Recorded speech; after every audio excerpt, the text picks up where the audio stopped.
Assalamualaikum warahmatullahi wabarakatuh. Alhamdulillahi rabbil alamin. Wassalatu wassalamu ala ashrafil anbiya'i wal mursalin wa ala alihi wa sahbihi ajma'in, amma ba'du. Para hadirin hadirat rahimakumullah, dimanapun berada, baik di sini ataupun di rumah masing-masing, mari kita pada kesempatan ini kembali melanjutkan ngaji bareng ya. Kita membahas sebuah kitab, jadi Bahsul Kitab, dan yang akan saya bacakan pada kesempatan ini adalah kitab Mau'izatul Mu'minin.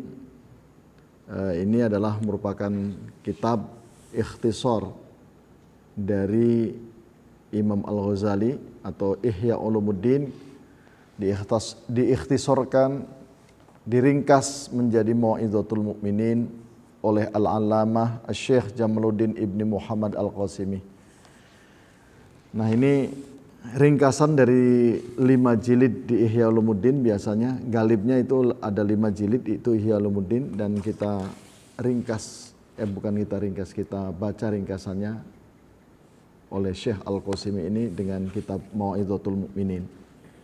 Baik, kita ngaji bareng.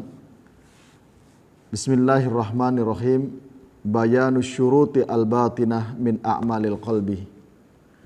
Penjelasan tentang syarat-syarat batin. Syarat-syarat batin dari aktivitas hati ya. Aktivitas hati. Artinya adalah pekerjaan hati harus bagaimana ketika kita menghadap Allah Subhanahu wa taala dalam salat-salat kita. Ishtiratul khusyu'i wa huduril qalbi. Persyaratan atau dipersyaratkan di sana ada kekhusyuan dan kehadiran hati ketika kita menghadap Allah Subhanahu wa taala. Jadi kita hari ini, kesempatan ini adalah persyaratan khusyuk dan kehadiran hati ya. Kekhusyuan dan kehadiran hati di dalam salat kita. I'lam, ketahuilah, anna adillata dzalika kasiratun, bahwa sesungguhnya dalil-dalil yang berkaitan dengan persyaratan khusyuk dan kehadiran hati ini kasiratun, banyak. Famin dzalika, dan sebagian dari dalil-dalil itu yang berkaitan dengan kekhusyuan dan kehadiran hati, sebagaimana qauluhu ta'ala, firman Allah Subhanahu wa taala, wa aqimis sholata li dzikri. Pertama, dalilnya adalah wa aqimis sholata li dzikri. Dirikanlah, laksanakanlah salat ini, kata Allah, li dzikri. Jadi laksanakan salat li dzikri, awas, untuk zikir kepadaku. Itu yang pertama. Jadi usahakan salat-salat kita, usahakan baik itu fardu ataupun sunnah, kehadiran hati itu adalah untuk apa? Li dzikri. Perlunya kekhusyuan dan perlunya kehadiran hati itu adalah untuk li dzikri. Jadi sholat itu adalah untuk li dzikri. Li dzikri itu adalah untuk zikir kepadaku, untuk ingat kepadaku, kata Allah Subhanahu wa taala. Seperti itu. Jadi artinya kalau sholat-sholat kita itu adalah gofil, artinya masih ada sesuatu yang lalai karena kita masih memikirkan hal-hal yang lain, itu berarti zikrinya kurang, artinya mengingat kepada Allahnya itu adalah kurang. Oleh karena demikian, ya kita setelah ngaji ini kita berusaha untuk memperbaiki semua apa yang kita lakukan sehari-hari di dalam sholat-sholat kita. Nah, ini wa aqimis sholat ini adalah perintah dari Allah. Wa aqimis sholat, laksanakan salat. Untuk apa? Li dzikri. Jadi bukan untuk yang lain-lain. Oleh karena demikian, sekali lagi persyaratan dari secara batin ini ya. Kalau persyaratan lahir kan sudah, misalkan kita wudu dan lain sebagainya, syarat sholat dan rukun sholat bisa kita lakukan. SOP-nya, standar operasionalnya, pelaksanaannya ya tata caranya seperti itulah. Mulai dari takbir kemudian ditutup dengan taslim, itu juga sudah biasa. Ya, kalau sholat kita subuh itu 2 rakaat, zuhur itu sudah biasa. Zuhur 4 rakaat, kemudian asar 4 rakaat, maghrib 3 rakaat. Kita laksanakan sesuai dengan ketentuan-ketentuan. Itu artinya sholat itu sudah sesuai dengan prosedur dohirnya. Zohirnya, lahirnya sudah sesuai. Nah sekarang tinggal kita menjadikan sholat-sholat kita berkualitas. Kita ngaji bareng tentang kehadiran. Bagaimana kita untuk bisa khusyuk dan bisa menghadirkan hati kita di hadapan Allah Subhanahu wa taala. Oleh karena demikian perhatikan firman-firmannya dan sabda-sabda Rasulnya, Kanjeng Nabi ya, sabdanya. Nah, yang pertama tadi wa aqimis sholata lidzikri. Wa aqimis sholat itu adalah amar, perintah. Wa zahirul amri, dan zahirnya amar itu adalah al-wujubu, yaitu kewajiban. Nah, wal ghaflatu tadadu dzikra. Dan ghaflah lawan dari az-zikir, lawan dari zikrun itu adalah al-ghaflah. Apa itu al-ghaflah? Al-ghaflah itu adalah lalai. Artinya lawan dari zikir adalah lalai. Ketika kita sholat kita ini masih ada lalai, masih memikirkan ini dan itu dan lain sebagainya, itu artinya masih belum bisa berzikir kepada Allah dengan baik. Ya, berzikir kepada Allah dengan baik. Wal ghaflatu tadadu dzikra. Lalai itu adalah merupakan lawan dari zikir. Faman ghafala fi jami'i sholatihi kaifa yakunu muqiman lis salat. Barang siapa yang lalai di dalam seluruh sholatnya, dari mulai takbir kita ini sampai taslimnya itu masih memikirkan sesuatu yang lain, ya, masih lalai, masih melongo saja di dalam sholatnya itu. Jadi ya, fi jami'i sholatihi, bagaimana mungkin dia akan bisa melaksanakan sebagai muqiman lis sholat? Bagaimana mungkin kita namakan orang yang seperti itu adalah sebagai pelaksana yang mendirikan sholat, muqiman lis sholat. Sedangkan muqiman lis sholat, aqimis sholat, dan orangnya sebagai muqiman lis sholat, persyaratannya adalah lidzikrihi, untuk zikir kepada Gusti Allah. Lidzikrihi, untuk zikir kepada Gusti Allah. Yaitu. Jadi persyaratan awal batinah, yaitu adalah menghadirkan hati, menghadirkan kekhusyuan sehingga menghasilkan zikir kepada Allah yang baik. Nah ini, jadi yuk pertama adalah kita menjadikan sholat ini sebagai zikir. Menjadikan sholat ini penuhi dengan zikir kepada Allah. Ya itu ya. Ini kan ada sholat yang pikirannya ke sana kemari sehingga zikir kepada Allahnya tidak bagus. Kemudian selanjutnya wa qauluhu ta'ala, dan firman Allah Ta'ala, wala takun minal ghafilin. Janganlah kalian ketika sholat itu, janganlah kalian menjadi orang-orang yang lalai. Ini adalah tadi dalil yang tadi ya. Nah, wala takun ini redaksinya adalah nahi. Nahi berarti adalah larangan. Ya, larangan. Nahyun wa zahiruhu at-tahrim. Secara zahirnya larangan itu adalah berarti at-tahrim, menunjukkan apa? Keharaman. Ya, keharaman. Jadi jangan sampai lalai. Lalai itu dalam sholat itu haram. Ya, kalau di sini wa zahiruhu at-tahrim, zahirnya itu tahrim. Jangan seperti itu. Tapi yuk kita pantengkan pikiran kita. Apa itu? Fokuskan ya. Pikiran kita, hati kita itu untuk betul-betul kita zikrullah, zikir kepada Gusti Allah.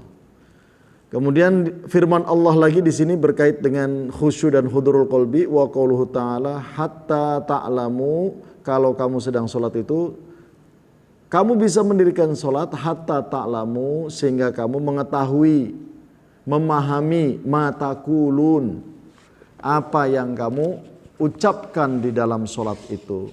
Jadi sholat itu bukan hafalan. Bolehlah kita waktu kecil, waktu RA, waktu MI, kita menghafal doa-doa sholat. Tetapi ketika kita sudah dewasa, jangan lagi seperti anak RA, jangan lagi seperti anak MI yang sedang menghafalkan sholat. Sehingga kita karena saking hafalnya dari kecil, ya, saking hafalnya dari kecil kita mengucapkan itu ya gampang saja. Inna sholati wa nusuki wa mahyaya wa mamati itu gampang karena kita sudah hafal. Tetapi apa yang terkandung, makna yang terkandung di sana itu yang harus kita betul-betul khusyui, ya, betul-betul harus dengan kehadiran. Kita tahu apa maknanya. Contohnya beginilah. Ketika kita sami Allahu liman hamidah. Apa sih sami Allahu liman hamidah? Apa kita cuman sami Allahu liman hamidah, sami Allahu liman hamidah? Hanya mengucapkan aja, hafal itu. Hafal, apalagi kita melaksanakannya sejak kecil. Mendengar itu dan mengucapkannya sejak kecil. Bukan hanya itu. Ya, bukan hanya itu, bahwa sami Allah itu adalah pada hakikatnya doa. Ya Allah, dengarkan kami ini sedang bermunajat kepadamu ya Allah, seolah-olah begitu. Bisakah kita seolah-olah sedang bermunajat seperti itu? Ya Allah, semoga sholatku dari awal tadi, mulai dari takbir, Engkau dengarkan kami ya Allah. Engkau mendengarkan kami ya Allah. Kan seolah-olah begitu, sami Allahu liman hamidah. Ya Allah, mudah-mudahan sholatku ini didengar olehmu ya Allah. Karena pada hakikatnya sholat itu adalah doa. Sholat itu adalah doa. Kita bermohon kepada Allah Subhanahu wa taala. Kita memohon kepada Allah Subhanahu wa taala. Jadi apa yang kita ucapkan ya harus ngerti. Coba aja. Sami Allahu liman hamidah Rabbana walakal hamd. Ya Allah, Tuhan kami, bagimulah keterpujian. Bagimulah segala puji, kan gitu. Lakal hamdu. Terus apa kesannya? Mil'us samawati wa mil'ul ardi. Sepenuh langit dan sepenuh bumi. Wa mil'u ma syi'ta. Dan sepenuh apa saja yang engkau kehendaki ya Allah. Setelah langit dan bumi aku tidak tahu lagi ada apa. Kan gitu. Itu pada hakikatnya kita meminta kepada Allah pahala yang sebanyak itu. Tapi karena kita hafalan kita begitu meluncur saja dari apa? Dari kata-kata kita, dari mulut kita. Tapi tidak dimaknai dengan permintaan bahwa kami itu sebetulnya saat ini adalah sedang memohon kepadamu ya Allah. Apa? Mil'us samawat, sepenuh langit. Wa mil'ul ardi, dan sepenuh bumi. Wa mil'u ma syi'ta. Ya Allah, banyak banget yang kita minta itu pada saat itu. Banyak banget sih, ya. Ya kita bandingkan lah, kita pengen beli tanah 10 bata aja, misalkan satu batanya 5 juta kan 50 juta. Satu batanya 5 juta misalkan. Kita beli tanah 10 juta aja, 10 juta, 10 bata aja. Luar biasa, kita harus mengeluarkan duit, ngutang-ngutang ke sana kemari dan lain sebagainya. Ini mil'us samawati wal ard. Masa kita memintanya dengan meminta kepada Allahnya dengan sembarang, ataupun kita ini dengan tidak serius, kan gitu. Minta mil'us samawati, sepenuh langit, sepenuh bumi, dan sepenuh apa saja yang kau kehendaki ya Allah. Kita tidak fokus dan kita tidak ngerti apa yang kita minta itu.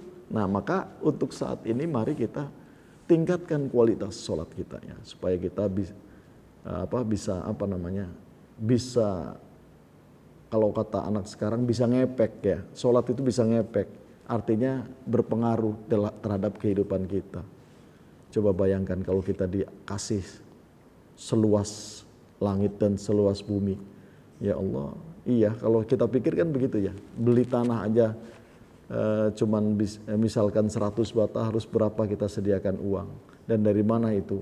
Uang itu ya kita mobat mabit lah nyari uang untuk beli tanah hanya misalkan 100 bata.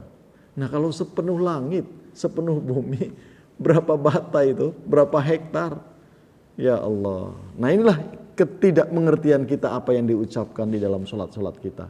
Maka persyaratan batin itu adalah diharapkan kita hatta ta'lamu, sehingga kamu itu apa? Mengetahui, memahami apa yang kalian ucapkan. Takulun, apa yang kalian ucapkan. Hatta ta'lamu ma takulun ini juga merupakan taklil. ta'lilun adalah alasan.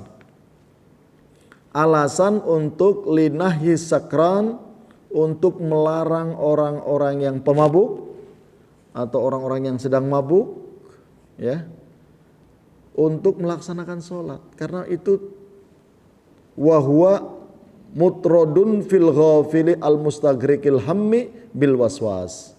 Karena itu adalah berlaku atau dikategorikan sebagai orang yang ghafil, sebagai orang yang lalai. Ya kita mabuk kan nggak ngerti apa-apa.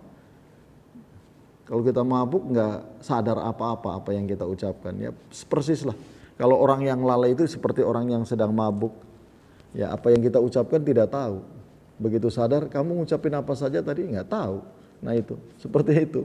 Pantaskah kita kemudian pertanyaannya, pantaskah ke Gusti Allah kita minta-minta seperti itu? Ya, pada hakikatnya kan sekali lagi sholat itu adalah meminta-minta. Sholat itu adalah doa. Kalau meminta siapa yang butuh? Gusti Allah atau kita yang butuh? Ya kita yang butuh. Gusti Allah yang satu jagat raya ini yang berjumlah penduduknya saat ini 7 miliar lebih di bumi ini, nggak pada sholat ke Gusti Allah, tidak pada minta ke Gusti Allah, nggak apa-apa, tidak akan mengurangi kewibawaan Allah, tidak akan mengurangi keagungan Gusti Allah, nggak apa-apa. Seluruh dunia ini tidak nyembah Gusti Allah, Allah tidak akan berkurang keagungannya, kebesarannya, kehebatannya, kewibawaannya, tidak akan berkurang. Jadi sebetulnya siapa yang butuh? Allah pengen disembah atau kita yang butuh ke Gusti Allah? Karena sholat itu adalah minta. Sholat itu adalah permohonan kita. Jadi kita yang butuh kepada Gusti Allah. Yang tidak sholat itu berarti yang tidak butuh ke Gusti Allah. Karena hirup teh numanena we kabeh gitu. Nah itu ya. Jadi jangan seperti itu. Kita pahami makna kehidupan itu adalah bahwa kita ini semuanya bergantung kepada Allah Subhanahu wa taala. Jadi tadi linahi sakran, melarang orang yang sedang mabuk sholat itu karena memang orang yang mabuk itu adalah tidak sadar apa yang diucapkannya, tidak tahu apa yang diucapkannya, ya. Wa mutrodun fil ghafili, dan ini berlaku orang yang mabuk itu mutrodun fil ghafil. Jadi berlaku dikategorikan sebagai orang yang ghafil. Yang gofilnya itu menelan ataupun menenggelamkan al-hammi bil waswas, yaitu kegundahan karena kewaswasan itu. Kegundahan, kegelisahan, keruwetan hati ya, bil waswas, dengan adanya waswas, bisikan-bisikan dari setan ya. Al-mustagrik itu yang menghabiskan kegelisahan, yang dipenuhi dengan hatinya itu dihabiskan dengan kegelisahan itu. Ya, itu orang yang mabuk seperti itu. Dan juga dipenuhi dengan afkarid dunia. Wa afkarid dunia, dengan pemikiran-pemikiran dunia. Ya, sekali lagi, pantaskah sholat kita menghadap Allah baru kita mikirkan dunia di sholat kita itu. Ya, yaitu sekali lagi berarti ini adalah kita kurang beradab, kurang beretika. Kita hanya tahu prosedur lahirnya saja, 4 rakaat duhur, 4 rakaat isya. Nah hanya itu aja. Sebelum sholat wudunya kumaha juga kita kita tidak begitu memperhatikan. Setelah itu sholat ya sitrul aurat, istiqbalul kiblat. Hanya gitu-itu aja yang dipenuhi oleh kita. Tetapi jarang sekali yang memperhatikan khusyuk wa hudurul qalbi. Ya, wa hudurul qalbi. Lanjutkan. Wa qauluhu sallallahu alaihi wasallam. Nah, sekarang adalah sabda Nabi Muhammad sallallahu alaihi wasallam. Apa sabda Nabi sallallahu alaihi wasallam? Innamas salatu tamassakunun wa tawadhu'un. Bahwa sholat itu adalah ketetapan hati, wa tawadhu, dan sholat itu adalah tawadhu. Innamas sholat tamassakunun wa tawadhu'un. Bahwa sholat itu adalah ketetapan hati, ketenangan hati, wa tawadhu'un. Artinya ini adalah berlaku kepada orang sebelum sholat dan setelah sholat. Artinya kalau kita mau mengerjakan sholat, ya anak-anak sekalian, kalau kita mengerjakan sholat harus ada ketetapan hati, harus ada ketenangan hati supaya bisa melahirkan kekhusyuan, supaya bisa melahirkan hudurul qalbi, kehadiran hati. Wa tawadhu'un, dan harus tawadu. Sholat itu harus tawadu. Apa tawadu itu? Tawadu itu adalah rendah diri. Bukan hanya rendah hati tetapi juga rendah diri. Karena kita menghadap Gusti Allah. Jadi bukan hanya rendah hati tetapi juga rendah diri. Ya kepada manusia, kepada sesama makhluk mungkin kita bisa rendah hati. Tetapi kalau kepada Gusti Allah ya rendah hati, ya rendah diri. Siapa kita ini? Apa kita ini? Kan gitu. Ya. Nah itu. Innamas salatu tamassakunun wa tawadhu'un. Di dalam konteks ini husiro bil alifi wal lam, ditahsir, dibatasi dengan kata-kata alif dan lam di dalam kata-kata as-salat. Ini kalau santri pembahasannya sampai ke sana tuh. Wa kalimatu innama, dan juga ada kalimat innama. Maka tadi dalam redaksi hadis Rasulullah, innama as-salat, ada innama dan ada as-salat. Itu adalah tahsir, pembatasan. Jadi seolah-olah begini, sesungguhnya solatlah yang akan bisa menjadikan ketenangan dan ketawaduan, kerendah hatian kita. Ya, setelah solat itu seperti itu. Sebelum solat kita juga harus begitu. Setelah solatnya juga harus tamassakunun wa tawadhu'un. Harus bisa melahirkan ketenangan di dalam diri kita. Harus bisa melahirkan ketawaduan di dalam diri kita. Tentunya ya itu solatnya yang benar, kan gitu. Solatnya yang baik dan benar. Jangan solat bari ngantuk. Bener gak kira-kira? Solat bari, biasanya solat tarawih ya. Solat tarawih itu batur sudah rokaat kedua kamu masih sujud aja, kan gitu. Biasanya seperti itu. Solat tarawih begitu. Nah itu ya, hanya solatlah, itu seolah-olah begitu. Redaksinya seolah-olah begitu, karena di sana ada adatut tahsir, innama. Adatut tahsir itu adalah perabotan untuk membatasi di dalam kaidah Arabiah begitu. Kaidah bahasa Arab. Ya. Kemudian itu pada hakikatnya adalah litahqiq wa taukid. Kesungguhan untuk merealisasikan dan penguatan untuk bisa merealisasikan seperti itu. Kita ini dengan apa? Dengan sholat. Ya iya, dimulai dari sholat. Harus ngefek. Sholat itu harus ngefek, memberi pengaruh kepada kita, ya.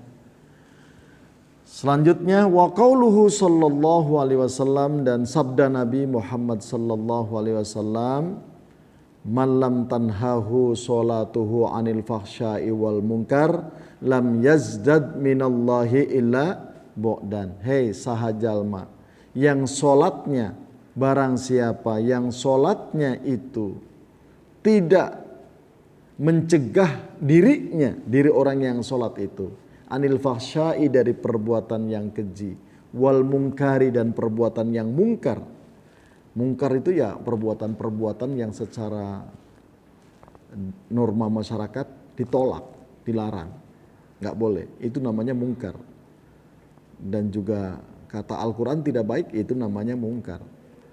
Ya, jadi siapa orang yang solatnya itu tidak bisa mencegah dari fahsya dan mungkar, apa? Lam yazdad, tidak bertambah.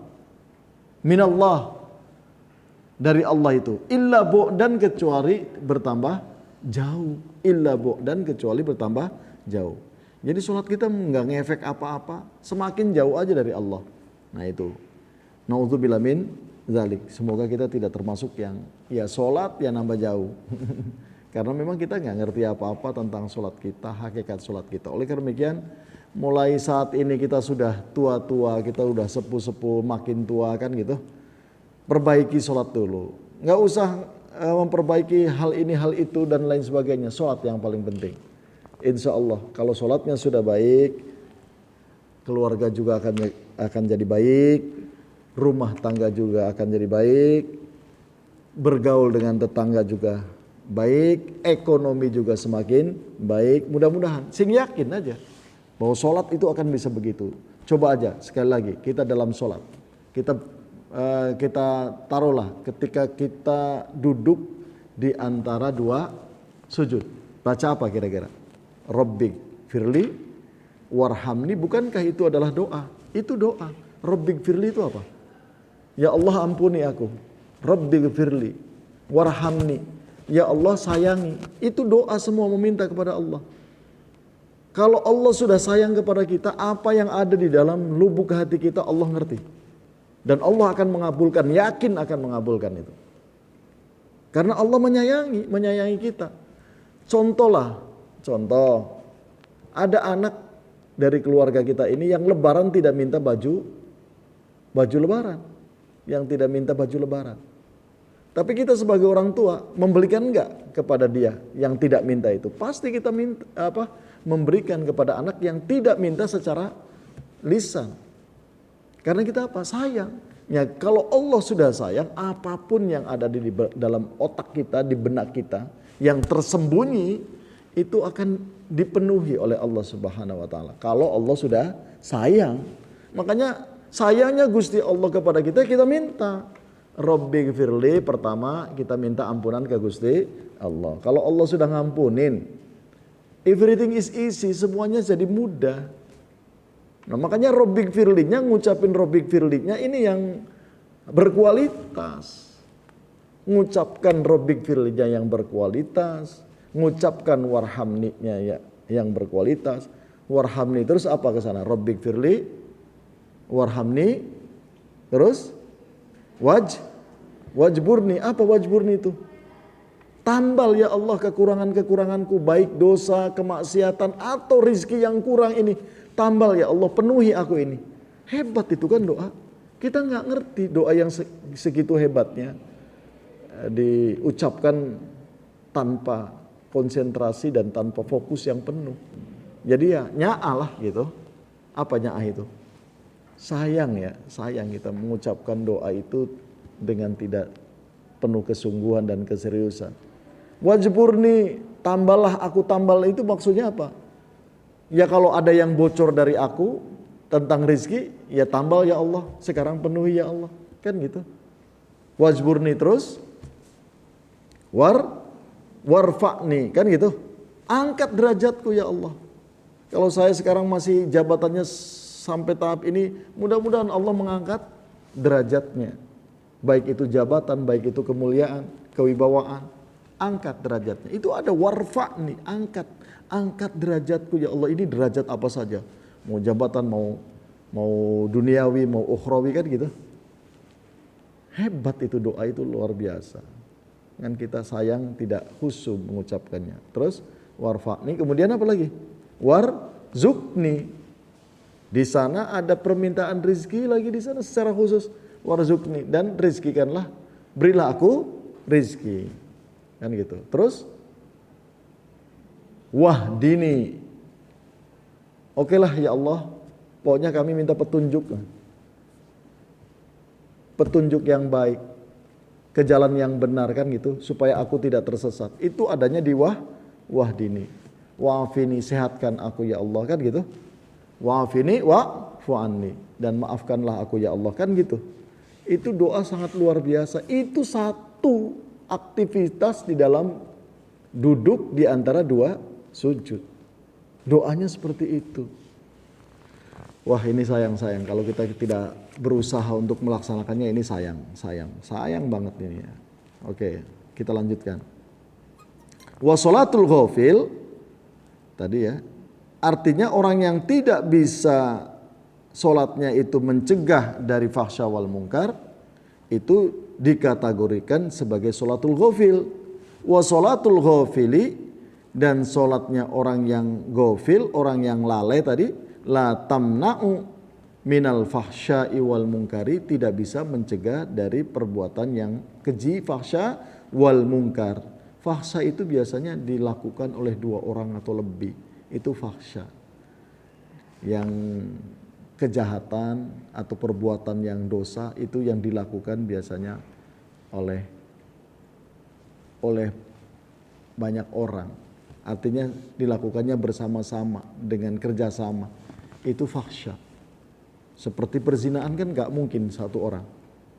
Berapa? 2 orang atau lebih. Itu kan seperti itu. Itu namanya fahsya. Jadi ada yang ulama yang mendefinisikan fahsya itu adalah makanya keji di sana. Karena dilakukannya biasanya oleh 2 orang. Makanya namanya fahsya wal munkar dan kemungkaran. Terus wa qala sallallahu alaihi wasallam, dan bersabda Rasulullah sallallahu alaihi wasallam begini sabda. Perhatikan. Kam min qaimin. Berapa banyak orang yang melakukan salat? Ya, Yasmin. Berapa banyak orang yang melakukan sholat? Hadzuhu min sholatihi, bagian dari sholatnya Jamilah, ya, itu hanya at-ta'abu wan nasabu, hanya kecapean dan kepayahan. Ya, Raida, kamu sekarang udah kepayahan tuh. Kecapean dan kepayahan. Ya, min sholatihi. Kam min qaimin, berapa banyak orang yang melakukan sholat hanya capek. Kayak jenglat-jenglit capek hanya kayak gitu. Kalau sudah waktunya sholat, pusing banget tuh. Kudu sholat deui ya. Harus sholat lagi nih. Nah gitu ya. Itu karena apa? Melakukan sholatnya tidak didasarkan kebutuhan kita bahwa kita akan meminta ke Gusti Allah. Jadi terpaksa. Nah itu ya. Min sholatihi, bagian dari sholatnya itu at-ta'abu wan nasabu, adalah kecapean dan kepayahan. Apa maksudnya Rasulullah kam min qaimin hadzuhu min sholatihi at-ta'abu wan nasabu itu? Wa ma arada bihi, dan tidaklah yang dikehendaki oleh Rasulullah illa al-ghafil, kecuali ingin menyatakan bahwa itu adalah sholat dalam keadaan lalai. Ya, sholat dalam keadaan lalai. Sholatnya orang yang lalai. Ya, orang yang ghafil. Terus wa qala sallallahu alaihi wasallam, dan Rasulullah sallallahu alaihi wasallam juga bersabda, laisa lil abdi, tidaklah bagi seorang hamba, min solatihi, dari pahala solatnya itu, illa ma'aqala minha, kecuali apa yang dia pahami dalam solatnya, kecuali yang dia sadar bacaan apa yang di dalam solatnya. Artinya begini, kita sholat dari takbir dan sampai taslim ya. Takbir sampai taslim. Artinya seperti itu. Bagian mana yang benar-benar kita sadari dari mulai takbir itu? Ya itu aja. Pahalanya itu saja. Ya menurut hadis ini pahalanya itu saja. Kamu hanya kebagian itu. Kan sayang kan? Kita udah mulai dari takbir itu kemudian sampai taslim, hanya kata Rasulullah yang akan mendapatkan bagian pahalanya adalah yaitu ma'aqala minha, apa yang dia pahami, apa yang dia sadari dari apa yang dia bacakan atau yang dia ucapkan dalam sholatnya. Terus wa tahqiqu fihi, dan adapun tahqiqnya, adapun realisasi di dalamnya, annal musolli, bahwa sungguhnya orang yang sholat itu pada hakikatnya ini realitanya, defeknya, faktanya bahwa orang yang sholat itu di sini dikatakan oleh Imam Al-Ghazali, annal musolliya munajin rabbahu, bahwa orang yang sedang sholat itu pada hakikatnya sedang bermunajat kepada Rabbnya. Ya Allah, sekali lagi, orang yang sholat itu pada hakikatnya sedang bermunajat kepada Rabbnya. Apa itu munajat? Pertanyaannya kan begitu. Apa sih munajat? Raida tahu munajat? Munajat itu, jadi sekali lagi, sholat itu pada hakikatnya adalah munajatnya seseorang kepada Rabbnya, kepada Allah. Apa munajat itu? Pertanyaannya seperti itu. Kita sering mendengar munajat. Munajat itu berbisik, mengeluh. Mengeluh kepada siapa? Ya kepada siapa yang maha kuasa kan? Siapa yang maha memenuhi? Siapa yang maha segala-galanya? Kan gitu. Tidak mungkin kita bermunajat kepada orang yang tidak bisa memenuhi kita. Ya. Itu pada hakikatnya munajin rabbah. Bermunajat kepada Tuhannya, berbisik munajat itu. Makanya yang paling baik adalah berbisik itu di malam hari. Tahajud kita berbisik kepada Allah, mengeluh, keluh kesah kita kepada Allah. Panjatkan kepada Allah. Minta solusinya gimana. Itu namanya bermunajat. Salat kita dari mulai subuh sampai ke isya, gitu kan, subuh, zuhur, asar, maghrib, isya, itu pada hakikatnya kita sedang bermunajat, sedang berbisik, membisikkan sesuatu kepada Allah. Ya Allah, urang teh kieu-kieu teuing. Ya Allah, urang teh loba dosa. Ya Allah, urang teh banyak kekurangan. Ya Allah, urang teh banyak dan lain sebagainya, banyak kekurangannya. Aku butuh kepadamu ya Allah. Oleh karena itu salat. Ya, salat itu adalah ciri kita butuh kepada Allah Subhanahu wa taala. Jadi orang yang tidak salat ya memang pada hakikatnya tidak butuh ke Gusti Allah. Orang yang tidak sholat, melalaikan sholat, ngelalawora sholat. Apa ngelalawora itu? Apa Jabilah ngelalawora itu?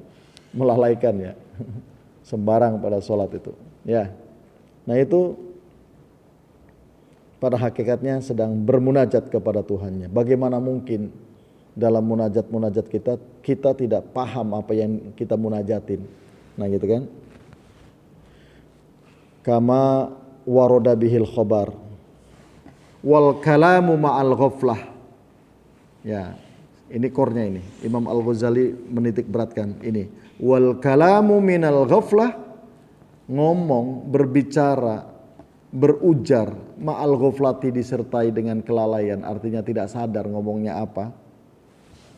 Di sini Imam Ghazali mengatakan laisa bimunajatin albattatah, tidaklah dikatakan sebagai orang yang bermunajat.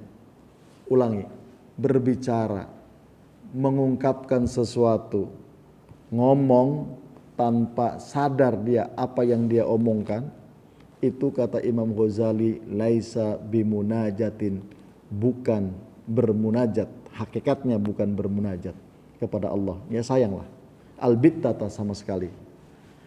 Ya, sekali lagi wal kalamu ma'al ghaflati laisa bimunajatin albattatah. Albittatah ya. Kalam, ngomong disertai dengan ketidaksadaran, disertai dengan lalai apa yang dia omongkan, maka itu tidak termasuk sedang bermunajat kepada Allah Subhanahu wa taala. Oleh karena demikian, pada kesempatan ini mari kita tingkatkan kualitas hidup kita, kualitas diri kita yang tadinya sholatnya tidak menjadi sholat, dari tadinya tidak sholat menjadi sholat, yang tadinya sholat belang bentong, jadi kita sempurnakan, lengkapi sholat kita 5 waktu. Sudah sholat yang tadinya sudah sholat 5 waktu hanya sebatas prosedur lahiriah, ya, hanya memperhatikan rukun dan tata caranya saja. Kita tingkatkan kualitas kita ini menjadi sholat yang lebih khusyuk lagi, sebagai zikir kepada Allah, sebagai munajat kepada Allah. Kita jadikan seperti itu. Insya Allah kehidupan kita ini akan dipermudah oleh Allah, karena Allah yang akan memberikan kasih sayang kepada kita. Kita tidak tahu apa yang kita butuhkan pada hakikatnya. Hanya Allah yang maha tahu apa kebutuhan kita sesungguhnya. Ya, karena kita selalu saja pengen ini pengen itu dilandasi dengan nafsu. Tapi Allah tahu kebutuhan kita. Kita saja yang tidak tahu apa yang menjadi kebutuhan kita sebenarnya. Jadi ketika Allah memberikan sesuatu yang mungkin tidak sesuai dengan hati kita, pada hakikatnya Allah tahu kamu kebutuhnya seperti ini. Kamu butuhnya seperti ini. Hanya kita tidak tahu saja. Karena kita pengen. Pengen itu dilandasinya dengan syahwat kita. Pengen rumah kayak gini, pengen rumah kayak gitu, pengen mobilnya banyak dan lain sebagainya. Allah tidak kasih itu. Karena Allah tahu kebutuhan kamu tidak seperti itu. Kalau kamu seperti itu, kamu akan tersesat, kamu akan apa segala macam itu. Yang terbaik adalah sesuatu yang diberikan oleh Allah kepada kita. Insya Allah kita akan menjadi orang yang damai, tentram, ya, Jadi apa itu namanya? Tenang hidup itu. Hidup itu tuh tenang. Hidup kita ini tenang nantinya insya Allah.